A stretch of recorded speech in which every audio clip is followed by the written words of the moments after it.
Okay, so I'm going to talk about 100 or 150% renewable energy futures, and focusing very much on the local area, although trying to put it in the context of the international and national progress towards getting rid of fossil fuels. Okay, so the first thing to observe is that solar photovoltaics and wind have won the race. Last year, PV was the #1 new generation technology deployed worldwide, and wind was #2, and coal was pushed back to #3. It looks like this year we'll do something like 100 gigawatts of solar PV, almost all of it silicon PV, and coal will probably be 40, 50 gigawatts net.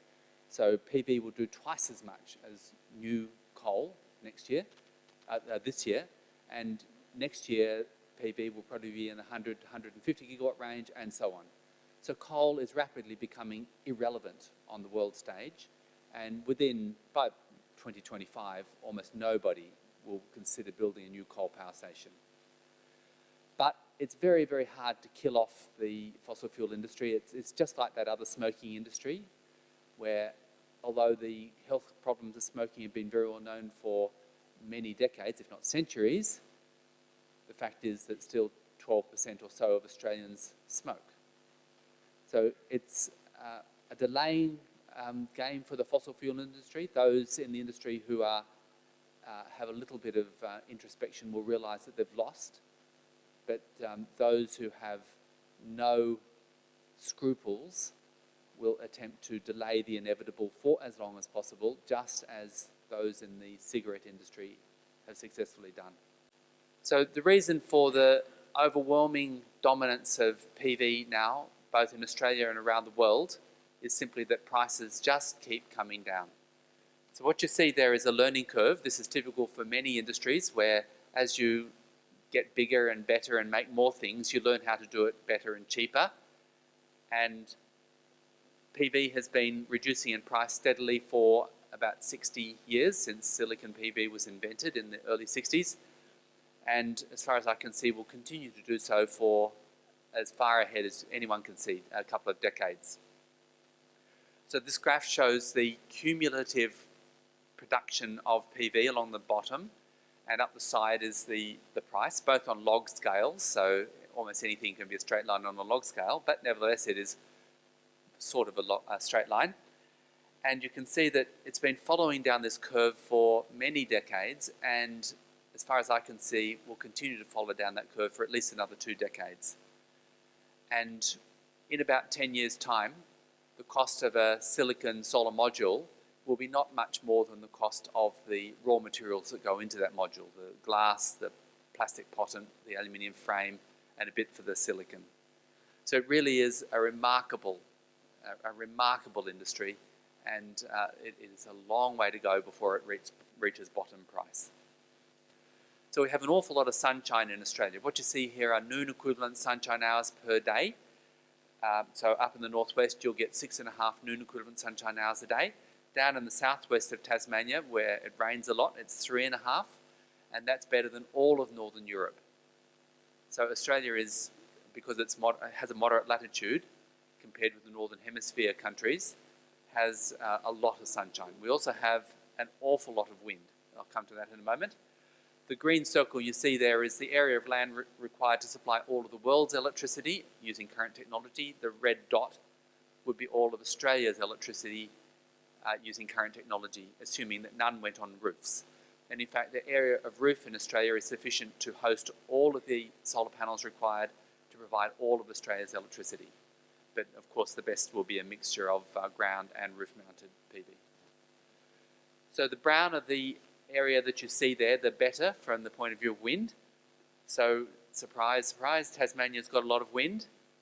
It's in the roaring 40s, but right up the Great Dividing Range, there are pockets of very good wind. And in particular, we have great wind across much of the continent, right through the western deserts and up the Flinders Ranges and in southwest Queensland. And this means that we have areas that have excellent sunshine, excellent wind, and are not too far from population centres in order to be accessible.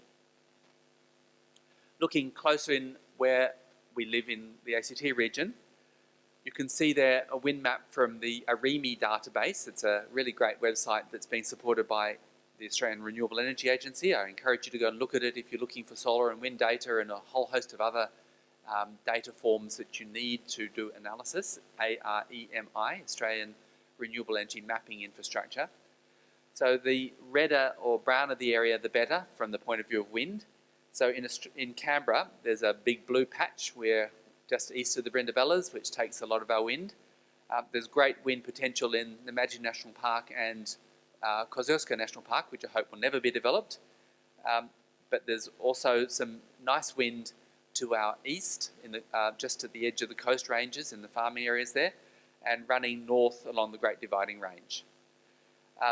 One of the problems with putting a lot of wind in the Canberra district or down in the Coombe district is that you have to get the energy out, and you can't go west to the Sydney-Melbourne high voltage backbone because Kosciuszko and Namadgi National Parks are in your way. So you've got to go north around the ACT, which adds to the overall cost. So that's one of the reasons why a lot of the wind potential in New South Wales will not be developed in the southeast near Coombe, but will be developed in the northeast of Canberra in those red areas that you can see, because they're very close to the Sydney-Melbourne high voltage backbone and hence can be distributed throughout Australia. So to get to 100% renewable electricity, it's no mystery how you get there.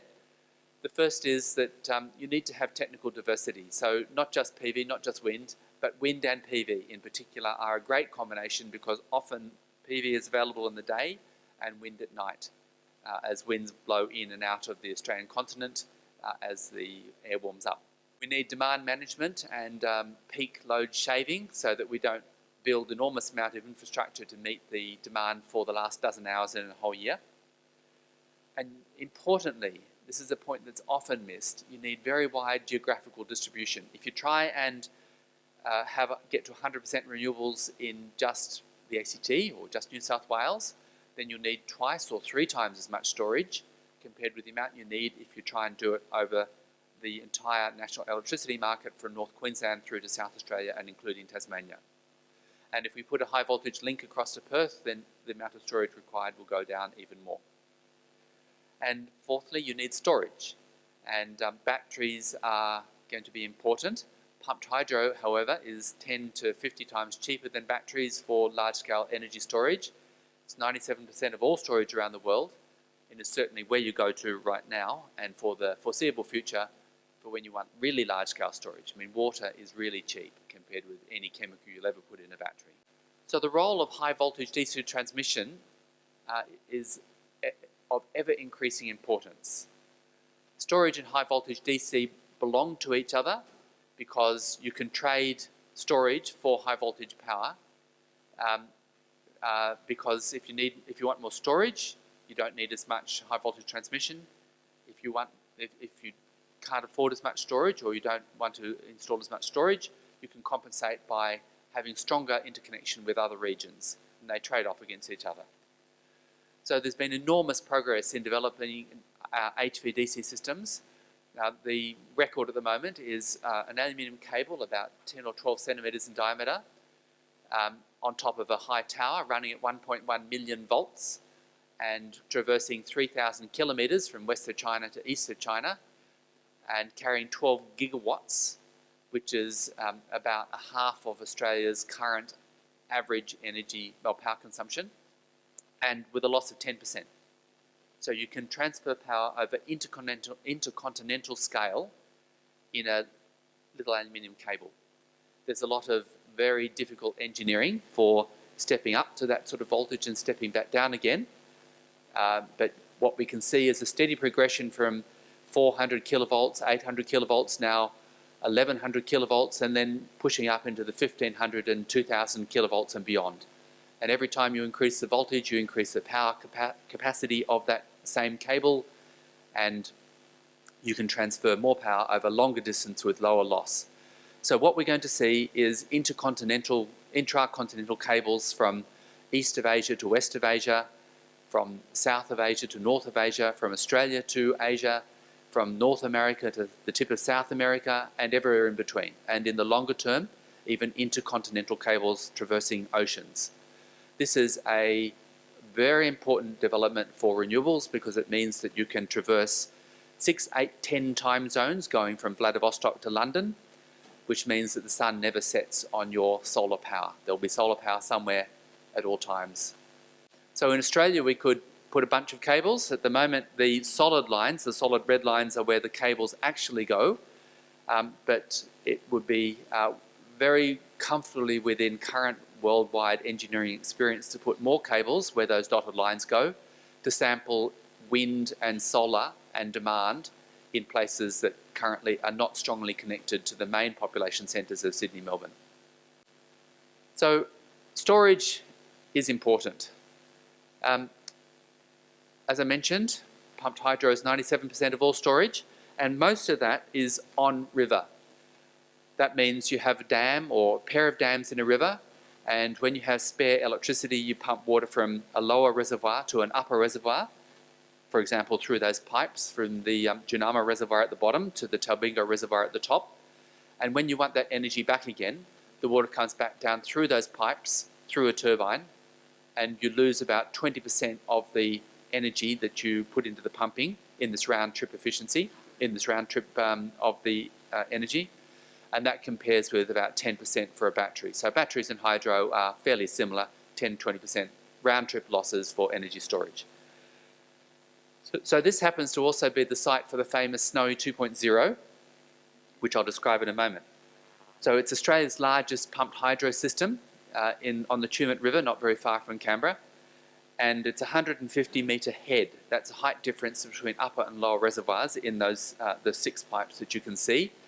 1,500 megawatts can be extracted in a downward direction, and 800 megawatts can be pumped back up the hill. So for Snowy 2.0, it's a different story.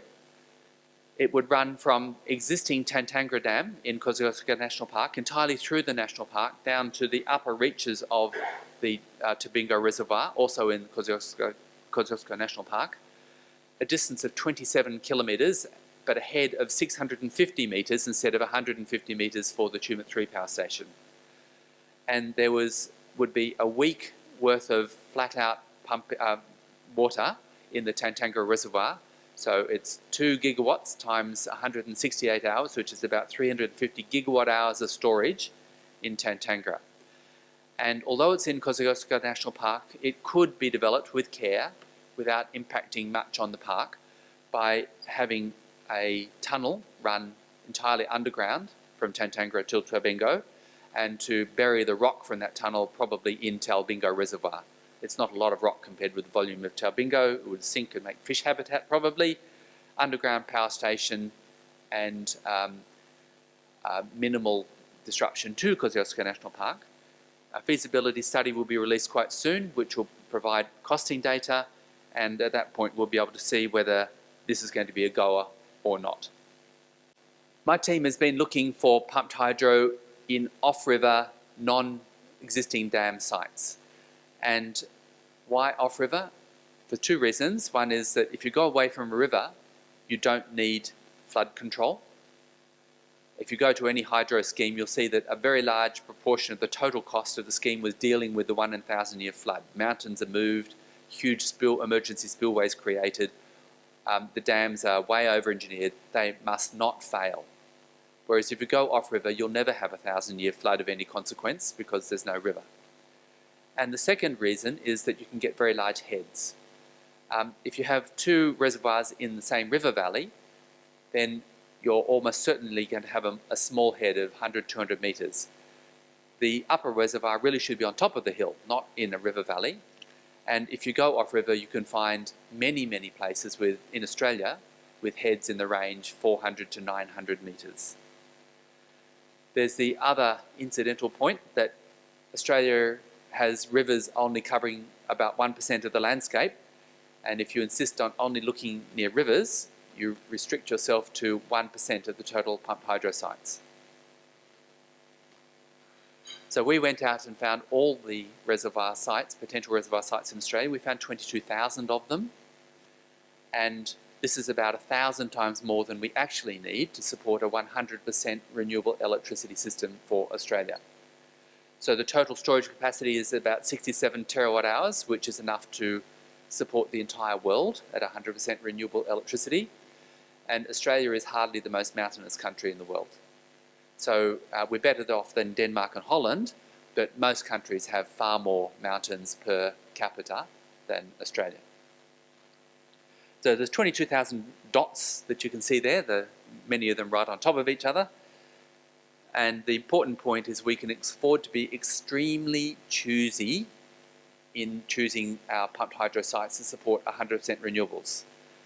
That means that if there's a site, there's a legless lizard, or there's a heritage issue, or there's limestone caves in a particular area, you just go over the hill, there'll be another potential site, or the next hill, or the next hill, or the next hill. There's just thousands of them. So this is the number of sites that we found in each state. We only found half a dozen in the ACT, but all the other states had reasonable numbers. South Australia is the least, is the worst state for pumped hydro. It's only got 10 times as many sites as it actually needs, and the other states have 100 to 1,000 times as many sites as they actually need to support 100% renewables. So this program is supported by the Australian Renewable Energy Agency, and we have an ongoing program. In about February or March, we'll be releasing a public cost model for pumped hydro, which will allow you to choose a region, select, and then be presented with a rank-ordered list of reservoirs, pairs of reservoirs in that region, complete with the connecting pipe or tunnel, and a cost in the plus or minus 20% range, so that if you're a wind or solar farm developer, for example, you can get a good idea of what pumped hydro will cost without spending any money, which means that when you come to spend the few $100,000 to get a detailed study, you know it's actually worth spending that money. So where are the sites in the ACT? Well, there aren't many. We didn't bother looking at sites that have less than 300 metre head because there are just so many good sites. Compare that with the 150 metre head at Tumut 3. There are a couple of red dots there near Cotter River, but they're really rather poor sites. There's a bunch up near Corran Forest, although that would involve flooding Corran Forest, so I don't think they'll get the go-ahead. And there's a few sites down at Naas, which are in farmland and in principle could be developed. They're not so far from power lines. The problem is that there's much better sites close by in New South Wales. So this is the New South Wales district, and you can see that there's lots and lots of sites all the way down the Great Dividing Range. None of those sites are in national parks. We excluded all national parks before we even started looking. We don't need to have environmental conflict over something that should have an environmental tick. So there's some great sites in particular down south of us at the edge of the escarpment before it drops down to the coastal plains. Araluen, for example, farmland at the top, farmland at the bottom, and any of the larger sites you can see there, this is Google Earth synthetic images of the upper reservoirs. The lower reservoirs would simply be down in the farmland at the bottom. There's a 600 metre head, and the larger sites that you can see there would be enough to provide enough storage for 100% renewables in New South Wales. So just one of those sites does all of New South Wales. And there's dozens of precincts like this all the way up and down the Great Dividing Range. So Brown Mountain has heads of up to 900 metres for some of the sites. The best ones are probably heads of 600 metres, a little closer to the edge of the escarpment. There's even cleared areas, easements existing for the pipeline that would have to run down the hill and the power line that would have to run back up the hill. And you can see there also the existing reservoir that is a water supply and hydro system. But the power attached to that reservoir is peanuts compared with the power that could be attached to some of the pumped hydro sites that utilise closed loop, water goes round and round a circle. Cathcart's even better. This is the next valley south of the Brown Mountain Valley. And the big site that you see there is actually better than the Snow 2.0 in terms of water volume and head. The disadvantage of that particular site is that it's a long way south and the power lines can't go west through Kosciuszko National Park. They'd have to go north around the ACT, so I don't think that site is going to be developed anytime very soon. So a lot of people say, well, where are you going to get the water from? Water is a non-issue for pumped hydro. It's evaporation minus rainfall is the only water that you need after you've filled the reservoir in the first place. And for most of the sites, the rainfall actually exceeds evaporation. And for those where evaporation exceeds rainfall, evaporation suppressors are very straightforward. They're little plastic balls that float on the surface and stop the wind taking humidity off the surface and can cut evaporation by 80–90%, which makes sure that rainfall exceeds evaporation everywhere. When you take account of evaporation and the need to fill reservoirs, the amount of water required for a 100% wind PV pumped hydro system is between 1/4 and 1/10 that required for the existing fossil fuel system, because there are no cooling towers required for wind and PV, but there are for coal and gas power stations. So that means that switching to renewables saves large amounts of water, not consumes large amount of water. So Australia is currently constructing about 3 gigawatts per year of new wind and PV. Very roughly speaking, a gigawatt per year going onto rooftops, a gigawatt of PV going on the ground, and a gigawatt per year of wind. And if we just continue this rate that we're comfortably doing until 2030, then we're above 50% renewables in 2030, and we meet our Paris target without doing anything. So we're on track, just doing what we're doing right now, to far exceed the government's target, to comfortably exceed the ALP's target, to meet the Paris target and put us on track to 100% soon after. But we can do a lot better than that. We started 2 years ago, we were putting 1 gigawatt a year of renewables in. This year we're putting in 3 gigawatts. It doesn't sound very difficult to put in 6 gigawatts, it's only another doubling, and that gets us to 100% renewable electricity in 2033. So really, it's not very difficult to get to 100% renewables.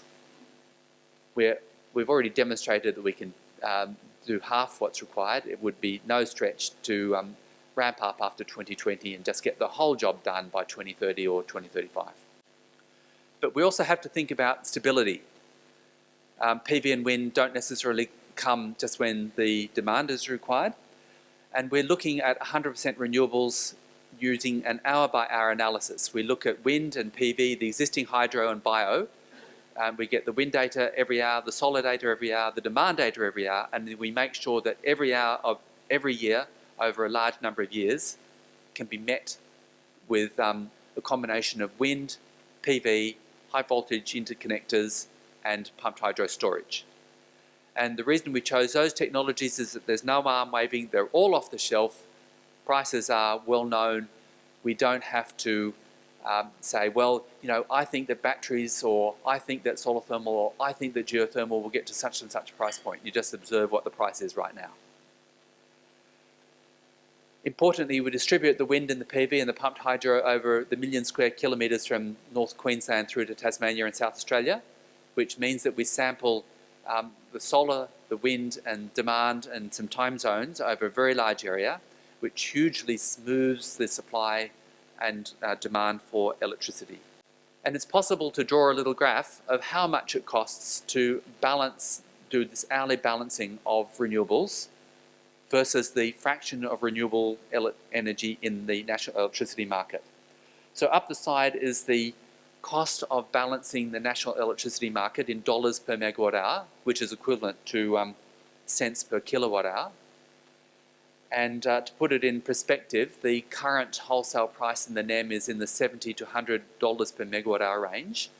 So the balancing costs that we're looking at are way below the current NEM price. And you can see that until we get up to about 50% renewables in the NEM, you don't have to do much to maintain a stable national electricity market. And South Australia has shown this. It's already at 50%. And they don't have any hydro. They don't have any coal. They've only got essentially PV, wind and gas with some relatively weak interconnectors to the eastern states. In fact, you can push up into the 90% range before you get to $15, and then at 100% you're at $25 per megawatt hour. And it's important to understand that these are upper bound figures. We excluded batteries, we excluded demand management. We know for sure there's going to be batteries in demand management, so we know for sure that the prices are going to be lower than this as you do a global optimization. It's just convenient to point out that even if we just say pumped hydro plus stronger interstate connectors and exclude all other options, it's not a scary price to balance the grid. And the real price will certainly be lower. So put in graphical form, what you see here is 100% renewable all-in cost for Australia. So this would be 90% wind and PV, 10% existing hydro bio, push all of the fossil fuels out, and the light blue is the cost of energy, and the dark blue is the cost of balancing to deliver that energy to meet demand every hour of every year. And you can see that in 2017 prices, the all-in cost is about in the middle of the range of the current wholesale price of electricity in Australia. And it's very sure that in the 2020s, early 2020s, we'll be going off the bottom of the current wholesale price. And if we simply look overseas at what's been done, the prices that have been delivered in gigawatt scale reverse auctions in various countries, that today's prices for a very large scale system are already off the bottom of the current wholesale price. In other words, renewable energy is going to 100% renewables will cost less than nothing, simply because it is already competitive with fossil fuels and will certainly be cheaper in the very near future. So now broadening out from electricity. So what you see there is a pie chart of greenhouse emissions sector by sector. Electricity in the yellow is the biggest, and that's the place to start, and that's certainly where the ACT started. That's can be addressed by basically PV and wind plus the existing hydro and bio. Straightforward. Zero cost, or actually negative cost. The next big one is electric vehicles. And we can push fossil fuel powered vehicles out of the market during the 2020s, and that would save another 13% of emissions using very straightforward technology that is certainly going to be available over the next decade. The next bit we do is push gas completely out of the ACT and completely out of cities. Low temperature water and space heating via heat pumps, electric driven heat pumps, can also be displaced, can also mean that we save another 7% of emissions using off-the-shelf standard technology. So that's a total of 55% of Australia's greenhouse gas emissions simply by converting electricity to renewables, going to electric cars, and going to electric heat pumps for low temperature heating. We should also get rid of land clearing and get rid of that land sector up the top, which will bring us up to 3/4 emissions reductions within 15 years at very close to zero or even negative cost, using completely off-the-shelf technology. The remaining sectors are a little more difficult, except for fugitive emissions, which is dead easy. Stop digging coal and they'll go away. So that puts us up to the 80% level. And the remaining 20% are a little more difficult. We just have to grit our teeth and pay for them. Looking at the ACT pie chart, post-2020, when our greenhouse gas emissions have been neutralised, we see that vehicles completely dominate. And going to electric cars will get rid of 50% of the ACT's residual emissions. Aviation is currently not included in the notion that ACT is headed to zero emissions, but should be, and that's fully 17% of residual emissions post-2020. And the best way to get rid of aviation is simply to run another reverse auction for about 200 megawatts of PV or 120 megawatts of wind to neutralise the aviation fuel used by Canberra residents. Getting rid of gas should simply not be used in the ACT anymore. It's entirely unnecessary. Getting rid of gas by electric heat pumps for water and space heating gets rid of 18%. Synthetic halocarbons from refrigerants in landfill and existing and derelict fridges, etc., and air conditioning systems is something we can't do much about except just wait until it gradually degrades away. And we really need to look at investment in an incinerator to ensure that putrescibles don't form methane, but instead are burnt to form carbon dioxide, because that's got a much smaller greenhouse footprint. So just looking at electric cars, which is the next big thing after electricity, passenger vehicles are more than half of total greenhouse gas emissions, and the light commercial vehicles are another 17%. So all of land transport can go to electric vehicles. And electric vehicles are really rising year by year. What you see there is the year by year total number of sales of electric vehicles around the world. And this year it looks like it could be an absolute bumper. So there might be a much larger delta this year compared with last year and so forth. So we can look forward, I think, to 50 to 80% per year growth in electric vehicles. And the power of exponentials means that EVs will very rapidly overtake the internal combustion engine over the next decade. So if we electrify the entire land fleet, not just passenger vehicles, but all land vehicles, we need 34% more electricity, roughly, in Australia, which is a piece of cake. It's just a few more wind and solar farms and a bit more PV on roofs. And the big one, of course, is passenger vehicles. So the typical vehicle uses 5, 6, 7, will go 5, 6, 7 kilometres per kilowatt hour. And this has a startling consequence. Many of you will have panels on your roof. And it turns out that a kilowatt panel will drive your car about 8,000 or 9,000 kilometres per year. And the average passenger vehicle goes 13,000 kilometres a year. So a 1.5 kilowatt addition to your typical 5 kilowatt panel takes care of your transport needs at a cost of 1 cent per kilowatt, 1 cent per kilometre. So the power required for transport, if it's an electric vehicle, is really very small. There's many ways to charge electric cars. There's ordinary power points. There's a level 2 charger, which has got a bit more juice. And then there's the fast chargers on the highways, which will charge your car from 10% to 80% in 30 minutes flat while you have a cup of coffee in nice surrounds instead of in those dreadful petrol stations that we insist on going to at present. Commercial electric vehicles are coming as well because they have predictable and often daytime dominated use patterns. The charging can be precisely tailored for that pattern so that the vehicles make maximum use of the charging stations that are available. As we build more solar panels, of course, the amount of solar pushes demand down during the day. And if we simply charge electric vehicles when we like it, we might add to the difficulties of managing a renewable electricity network. But we can do a lot better than simply charge vehicles whenever we feel like it. We can actually have charging regimes that charge when there is surplus wind and PV. For example, charging during the course of the day rather than when you come home at night means that you're charging when the sun is up instead of when the sun is just setting. And what you see there is a little graph of what happens if we add the charging power, that's the red, on top of the typical load, that's the blue, and only charge during daylight hours, 9 to 4. Then we have a demand which looks a lot like the solar availability, which is a good thing. Or we could charge at night if we have a wind power dominated renewable electricity system, and that fills in the gaps at night, which is also a good thing.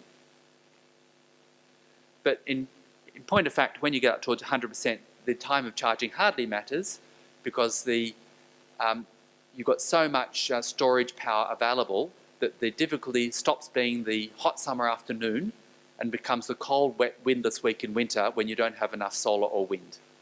And so whether or not you charge at 5 o'clock in the afternoon or midday hardly matters because all of your requirements are focused on meeting that last bad week in winter. So you can look at the cost, all-in cost of electricity on the basis of including electric vehicles. And the left-hand graph shows the all-in cost at a 50% penetration. It's in the range of about $55 per megawatt hour, which is slightly more than half the current wholesale electricity price.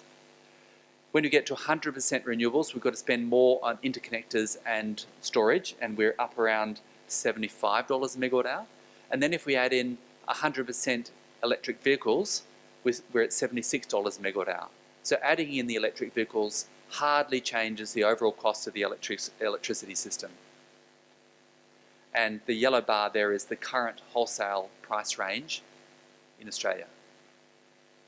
So in conclusion, PV and wind are allowing rapid decarbonisation around the world, and high voltage DC and pumped hydro supports a secure grid. We're on track to get to 50% just doing what we're doing right now, and to go to very deep cuts, we electrify most energy functions. And I'd like to mention the very important role of Simon Corbell in persuading the ACT government to move to 100% renewable electricity by 2020 and setting a really great example for the other states, and being well carried on now also by Shane Rattenbury. So carbon neutrality for Canberra is quite straightforward. Get rid of the fossil fuels by wind and PV, get rid of the internal combustion engine, get rid of gas, get an incinerator, and contract some additional renewable electricity to offset residual emissions, particularly aviation. The last slide I'd like to show is just looking ahead in an optimistic tone. The blue line there is the total electricity requirements for the whole world, rising as more and more people get access to electricity, going forward from 2017 to 2041. And the purple line is combined wind and PV, assuming that PV is growing at 15% and wind at 10%. And that shows that we reach 100% renewable electricity around the world in 2040 at current growth, at growth rates that are half what PV and wind are currently growing at. So it's all about whether PV and wind can continue their incredible growth journey as to whether we end up with 100% renewable electricity in 2040 and 100% renewable energy in 2045. Now, the power of exponentials means that we really can aim at a carbon neutral society by 2050. Thank you.